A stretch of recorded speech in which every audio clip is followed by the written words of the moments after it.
ఫిబ్రవరి 9వ తారీఖు నుంచి 15వ తారీఖు మధ్యలో జరగబోయే వార ఫలాలు మేషరాశి వారికి ఏ విధంగా ఉంటాయి అని పరిశీలించినప్పుడు ఈ వార ప్రారంభంలో మొత్తం మీద ఈ వారం అంతా కూడా ఈ రాశి వారికి అద్భుతమైనటువంటి ధనయోగాలు ఏర్పడడం జరిగింది.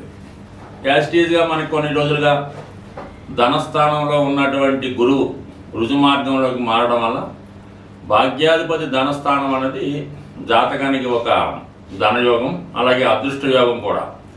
ఈ యోగ ప్రభావం వల్ల జాతకుడి యొక్క కుటుంబంలో శుభ కార్యక్రమాలు జరుగుతాయి. అలాగే కుటుంబంలో వారికి కూడా మంచి కార్యక్రమాలు జరగడం, వారికి ఏదైనా ఆ కుటుంబంలో ఏదైనా శుభకార్యం కానీ, ఎవరికైనా ఉద్యోగం రావడం కానీ, సంతానం కలగడం కానీ, మొత్తం మీద కుటుంబం అంతా ఆనందంగా సంతోషంగా ఉండే అవకాశం ఉంది. ఫర్ ది సేమ్ టైం ఖర్చులు కూడా ఆ విధంగానే ఎక్కువగా అనుకున్న స్థాయికైనా మంచి కార్యక్రమాల కొరకే ఎక్కువ ఖర్చు అవ్వడం కూడా జరుగుతూ ఉంటుంది. సో ఇక శని భగవానుడు ఆల్రెడీ లాభస్థానంలో కొంతకాలంగా సంచరించడం జరుగుతుంది. శని లాభస్థాన సంచారం వల్ల ఉద్యోగపరమైనటువంటి అభివృద్ధి, సేవకుల వల్ల లాభం వచ్చే అవకాశం ఉంది. ఇక ఇదే వారంలో మనకి 11వ తారీఖున బుధుడు లాభస్థానంలోకి రాబోతున్నాడు. ఇక్కడ షష్టాధిపతిగా లాభస్థితి అంటే ఉద్యోగంలో ప్రమోషన్ వస్తుంది, రావాల్సినటువంటి బాకీలు వసూలవడం జరుగుతూ ఉంటుంది, శత్రువులు మిత్రులుగా మారుతారు. ఈ బుధ శని కలయిక వల్ల జాతకుడికి ఏంటంటే కొత్త వ్యాపారం చేద్దామనే ఆలోచన కలుగుతుంది, వ్యాపారంలో అభివృద్ధి కలుగుతుంది, కొత్త అవకాశాలు కూడా రావడం వల్ల దాన్ని యూటిలైజ్ చేసుకొని తన వ్యాపారాన్ని ఇంకా అభివృద్ధి చేసుకునే అవకాశాలు కూడా చాలా బలంగా ఉన్నాయి. ఇక మిత్రుల సహకారం, అన్నదమ్ముల సహకారం లభిస్తూ ఉంటుంది. గతంలో మీరు ఎవరికైనా ఇచ్చినటువంటి ధనం కూడా ఈ సమయంలో చాలా వరకు మీ చేతికి వచ్చే అవకాశం ఉంది. ఇంకా ఫిబ్రవరి 11 తర్వాత ఇంచుమించుగా మనకి 12వ తారీఖు సుమారుగా రాత్రి 9:30 ప్రారంభంలో రవి సంక్రమణం జరుగుతూ రవి కుంభరాశిలోకి ప్రవేశించడం వల్ల మన మేషరాశి వారికి లాభస్థానంలోకి రావడం జరుగుతుంది.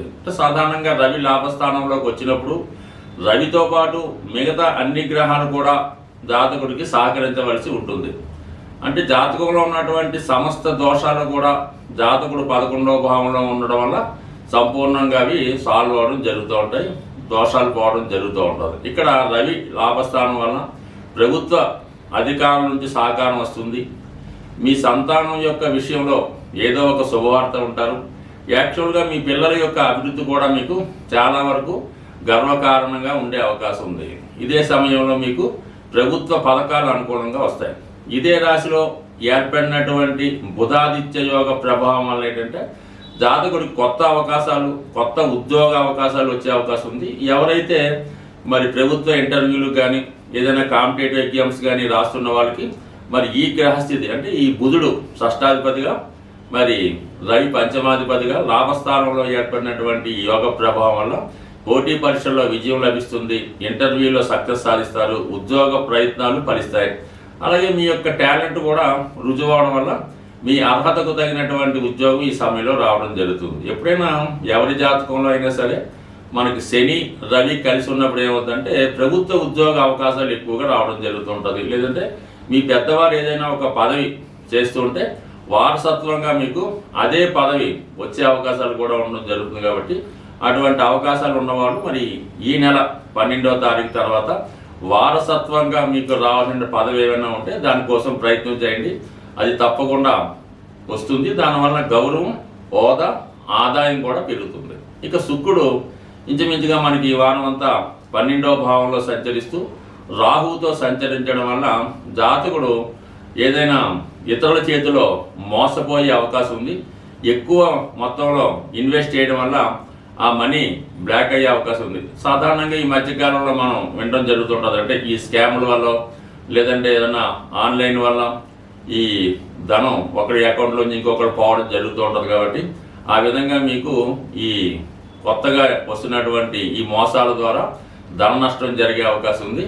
లేదంటే ఏదైనా ఒక ఇతరుల యొక్క మాయలో పడి వారికి చేతిలో మోసపోవడం కూడా జరుగుతుంటుంది. కాబట్టి సాధ్యమైనంత వరకు ఏదైనా మీకు లాటరీ వచ్చింది, ముందుగా మీరు 1 లక్ష కడితే ₹1 కోటి వస్తాయి అన్నటువంటి ఏవి నమ్మకుండా జాగ్రత్త వహించడం మంచిది. అయితే ఖర్చుల విషయంలో కూడా మీకు ఎక్కువగా ఖర్చులు కూడా పెరిగే అవకాశం ఉంది కాబట్టి ఏదైనా ఆదాయంతో పాటు ఖర్చుల విషయంలో కూడా కొంత పొదుపు వహిస్తే మిగతా విషయాలన్నీ అనుకూలంగా ఉండే అవకాశం ఉంది. ఇక ముఖ్యంగా ఈ రాశి వారికి తృతీయ స్థానంలో సంచరిస్తున్నటువంటి కుజుడు వక్ర గమనం వల్ల ఏ పనైనా చాలా సమర్థవంతంగా ఎవరి సహకారం లేకుండా సంపూర్ణంగా పూర్తి చేస్తారు.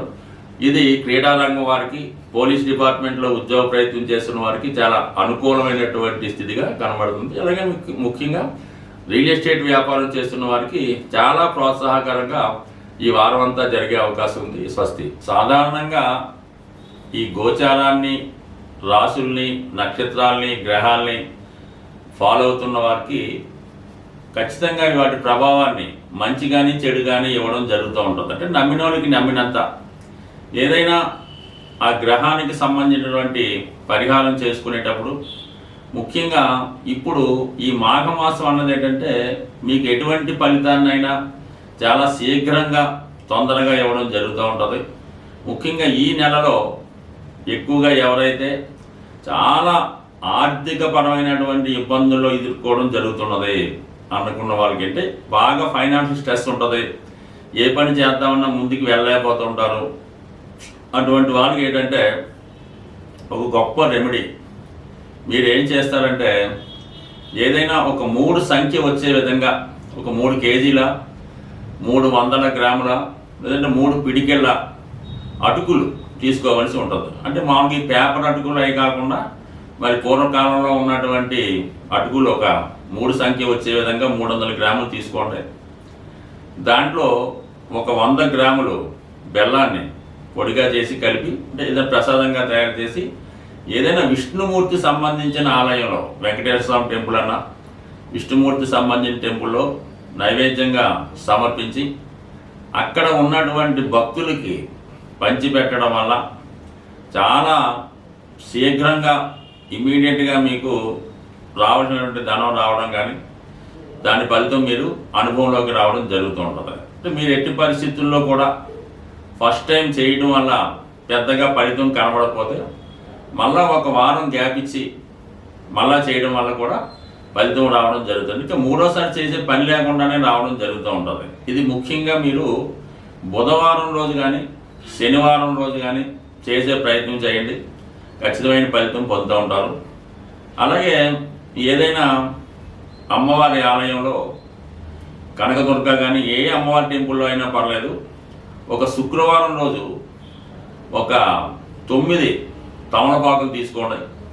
9 తమలపాకులు కలిపి ఆ తమలపాకులతో పాటుగా ఒక దానిమ్మ ఫలం మంచి రౌండ్గా ఉన్నది, ఎటువంటి మచ్చలు లేనిది, చాలా ఫలది మంచి ఫ్రూట్ఫుల్గా ఉన్నదాన్ని అమ్మవారి ఆలయంలో తమలపాకులతో కలిపి శుక్రవారం కానీ మంగళవారం కానీ ఇచ్చి మీ మనసులో కోరుకోవడం వల్ల కూడా మరి తొందరగా మీకు సంపద చేకూరే అవకాశం ఉంటుంది.